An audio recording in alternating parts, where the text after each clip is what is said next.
The Emerald City getting some love for the national parks at its doorsteps, from Mount Rainier to the Space Needle. Seattle has a lot of reasons to be a destination for your summer vacation.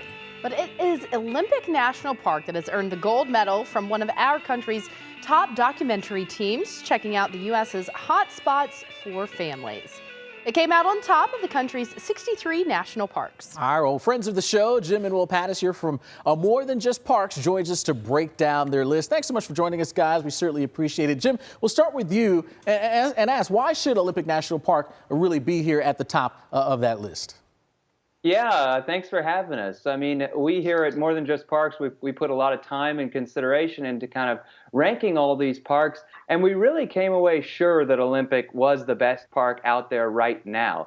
The reasons for that are because it's definitely the most diverse national park in America. I mean, we're talking about a place where you're surrounded by the Olympic Mountains. You have huge old growth forests that you really can't see hardly anywhere else in the country. You have alpine lakes, beautiful rivers, Roosevelt elk, beautiful, majestic elk, and over 50 miles of incredible wild coastline. And it's all, a stone's throw from Seattle. So I think all of those things combined really make it, I think, our top ideal national park right now.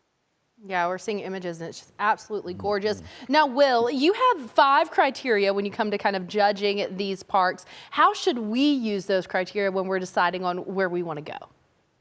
Yeah, well, we recently ranked them, as you mentioned, on our website, morethanjustparks.com, for anybody interested in checking out the full list. But really what we're looking at are things like accessibility. Is this national park easy to access? Recreation.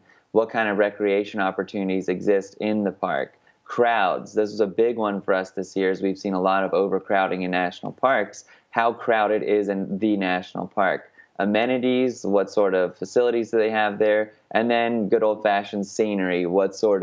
How beautiful is this amazing place? Hey, Jim, when we talk about the number 2 and 3 spots here for you, first of all, what were those spots and how close was it? Was this a close race here? Were any of those close enough to maybe overtake that number 1 spot?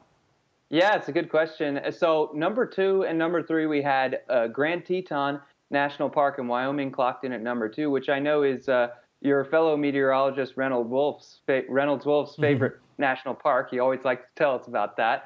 And then we also had number 3 was Mount Rainier in Washington State. And, to be honest, they're both absolutely incredible national parks, and they kind of give you that classic national park experience with the scenery and everything, and without some of the huge crowds we've been seeing in some other places. But it honestly wasn't that close. Olympic National Park just has that much going for it. We really recommend it. And Will, so you know what, we're going to have to talk about this because I'm taking some personal offense to the bottom of the list. Key Biscayne is one of my favorite parks. It is my favorite park, I'm going to be honest. That's toward the bottom of the list. We've got Mammoth Cave in Kentucky, the Arch in St. Louis. I might agree with the Arch. No offense. No offense. I know you love it, Alex. So let's talk about it. Let's have a discussion about this. Yeah, well, let me start off by saying that every national park is worth visiting. However, not all national parks are created equal. We're going to have to get some tips from you for sure on Biscayne. We update this list every year, so we're always open to suggestions. But here, just Gateway Arch, for example, which rounds out the bottom of our list, clocking in at 62 acres, it is by far the smallest park, and it could fit into the next smallest park, which is Hot Springs National Park in Arkansas, more than 88 times with room to spare.